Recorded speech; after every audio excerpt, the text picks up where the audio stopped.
तो प्रणब मुखर्जी का बजट आ चुका है और इस पर धीरे धीरे अब रिएक्शंस भी आने शुरू हो चुके हैं। हमारे साथ जो स्टूडियो में एक्सपर्ट्स हैं उनकी एक मिक्स्ड रिएक्शन है, लेकिन मैं दिल्ली में हमारे संवाददाता मुकेश केजरीवाल का रुख करूंगी। मुकेश, स्टूडियो जो हमारा पैनल है वो इस बजट को कुछ है जो 10 में 10 दे रहे हैं और कुछ ऐसा है जो इसको पूरी तरह से नकार रहे हैं, लेकिन किस तरह के रिएक्शन अब इस बजट को लेकर आ रहे हैं?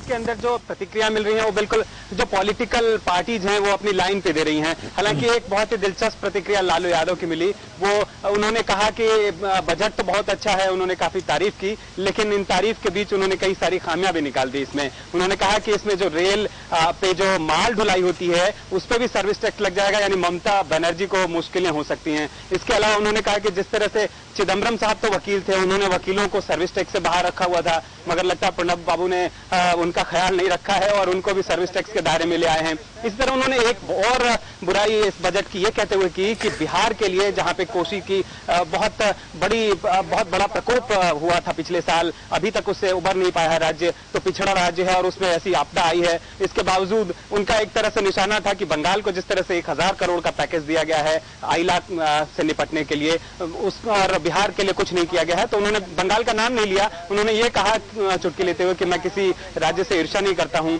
लेकिन बिहार जैसा पिछड़ा राज्य अगर विकास की दौड़ में साथ नहीं चल पाता है तो ये पूरे देश के विकास। थोड़ा सा आपको यहाँ पे मुकेश रोकना चाहूंगा, बहुत बड़ा सवाल है। बिहार को इग्नोर कर दिया गया, बंगाल को तरजीह दी गई, उन स्टेट्स को तरजीह दी गई जहां कांग्रेस की सरकार है। क्या ये एक बहुत ही पॉलिटिकल आउटलुक वाला बजट है? नहीं, देखिए पॉलिटिकल आउटलुक वाला बजट तो है ही निश्चित रूप से, मगर जहां तक लालू जी की आलोचना का प्रश्न है, लालू जी अपने दिल पर हाथ रखकर ये क्यों नहीं पूछ रहे हैं कि यदि बिहार उनके इतने वर्ष तक मुख्यमंत्री रहने के बाद भी पिछड़ा है और केंद्र से स्पेशल पैकेज चाहते हैं तो उसकी जिम्मेदारी किसकी है? और मुझे लगता है उनकी मुद्रा कुछ लगभग रेल बजट के दौरान, इस बजट के दौरान वही है कि जो पुराना संस्कृत का श्लोक है, घटम पित्वा पटम चित्वा अथवा गर्दभ रोहणेन येन केन प्रकारेण प्रसिद्ध पुरुषो भवेत्, किसी न किसी तरह सुर्खी में बने रहो।